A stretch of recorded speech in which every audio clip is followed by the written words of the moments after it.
यह रिक, या यूं कहें कि 3 एक जैसे रिकॉर्ड आज मैंने इन्हें 1945 में जापान के हिरोशिमा शहर में भेजा है, जहां 1 घंटे में दुनिया का पहला परमाणु बम गिरने वाला है। वे शहर के अलग अलग हिस्सों में जाकर ये समझने की कोशिश करेंगे कि क्या परमाणु विस्फोट में जीवित रहना संभव है और वास्तव में इससे क्या जान जाती है। द्वितीय विश्व युद्ध समाप्त होने वाला है। जापान का अधिकांश भाग पहले ही नष्ट हो चुका है, लेकिन हिरोशिमा लगभग अछूता है। शहर में जीवन सुचारू रूप से चल रहा है, हालांकि तनाव स्पष्ट रूप से महसूस किया जा सकता है। भोजन की कमी है, लोग दुबले पतले हैं, लेकिन सड़कों पर साइकिलें अभी भी दौड़ रही हैं, खिड़कियां खुली हैं और बच्चों की हंसी सुनाई दे रही है। पहला रिक शहर के बिल्कुल केंद्र में है। वो एक व्यस्त बाजार में घूम रहा है, तरबूज चुन रहा है और एक लड़के को पतंग उड़ाते हुए देख रहा है। आसपास कई सैनिक हैं, सड़कों पर और दुकानों पर भी, लेकिन लड़ाई बहुत दूर है और शहर अभी भी शांत प्रतीत होता है, फिलहाल के लिए। दूसरा रिक केंद्र से लगभग 1.5 किलोमीटर दूर एक गोदाम में है। वो सैनिकों के साथ चावल और डिब्बा बंद सामान के बक्से उतारने में मदद कर रहा है। ये सब सेना की टुकड़ियों के लिए है। धूल भरी, गर्म और थका देने वाली जगह है। लोग इस बात के आदी हो चुके हैं कि युद्ध चल रहा है और उन्हें पसीना बहाना पड़ता है। तीसरा रिक शहर के केंद्र से लगभग 3 किलोमीटर दूर कस्बे के बाहरी इलाके में है। वो एक धान के खेत के किनारे बैठा किसानों को खेतों में काम करते देख रहा है। शहर की आवाजें उस तक पहुंचती हैं, लेकिन यहाँ शांति है और युद्ध का नामो निशान भी नहीं है। आकाश में एक काला बिंदु पास आता है, एक अमेरिकी बम वर्षक विमान। इसका लक्ष्य हिरोशिमा है। इसमें लिटिल बॉय नामक बम है। ये इतिहास का पहला परमाणु बम है जिसे दुश्मन को डराने और शहरी परिस्थितियों में इसकी क्षमता का परीक्षण करने के लिए बनाया गया था। बम में यूरेनियम 235 है। जब तक ये अलग अलग पड़ा था कुछ नहीं हुआ, लेकिन जब इसके हिस्से एक साथ आए, एक श्रृंखला प्रतिक्रिया शुरू हुई। परमाणु एक के बाद एक टूटने लगे और पलक झपकते ही उन्होंने 30,000 टन पारंपरिक बमों के बराबर ऊर्जा छोड़ी। लिटिल बॉय को गिरा दिया गया। धातु का सिलेंडर सीटी बजाता हुआ नीचे आया। ये समुद्र तल से 600 मीटर ऊपर हवा में फट जाएगा। ये कोई संयोग नहीं था। इस गणना से विनाश का क्षेत्र बढ़ गया और विस्फोट विशेष रूप से घातक हो गया।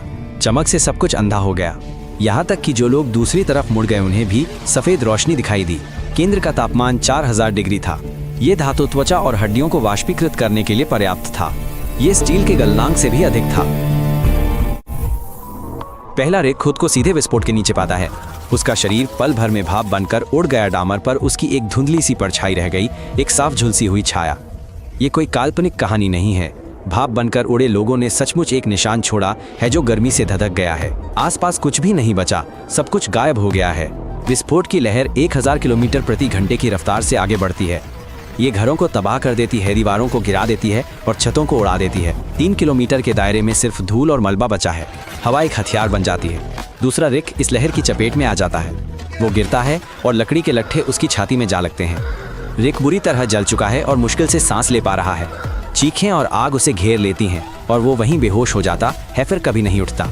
आग सब कुछ भस्म कर देती है। शहर के बीचों बीच 1000 डिग्री तापमान वाला भीषण अग्निकांड शुरू हो जाता है।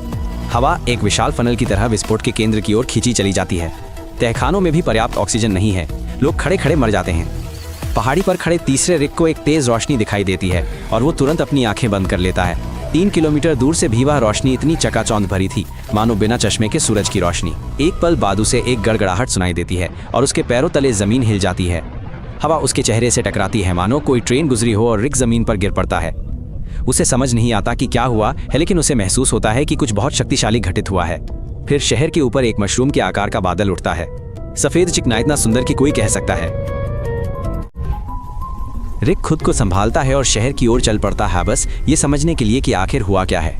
सड़कों के किनारे जानवर जलकर राख हो गए हैं, पक्षी गायब हो गए हैं, पेड़ पत्तों से रहित हैं और नहरों का पानी काला है। हर जीवित चीज जलकर राख हो गई है। 1 घंटे बाद काली बारिश शुरू हो जाती है।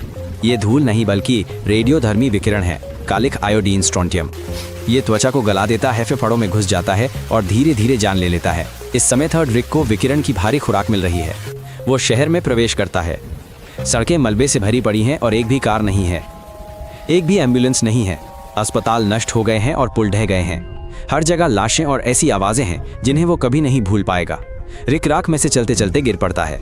उसे कोई चोट नहीं आई है, लेकिन उसके अंदर मौत की उल्टी गिनती शुरू हो चुकी है। विकिरण चुपचाप काम करता है, पहले मतली फिर बुखार। बाल झड़ते हैं, त्वचा फट जाती है। ये तीव्र विकिरण सिंड्रोम है।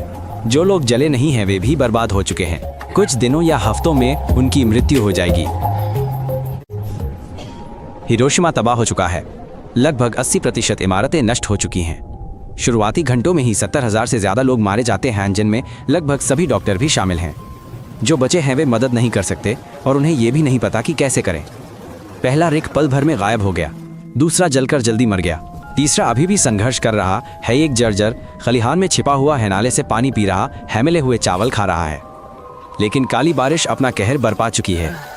तीसरे दिन उसका दिल धड़कना बंद हो जाता है।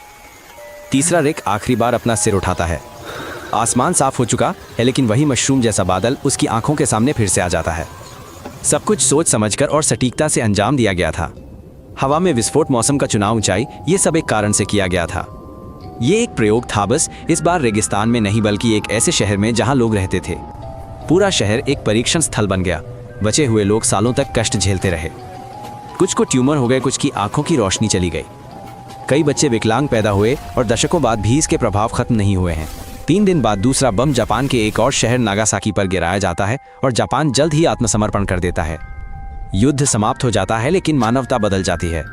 हर कोई समझ जाता है अब हमारे पास एक ऐसा हथियार है जो पूरी सभ्यता को नष्ट करने में सक्षम है।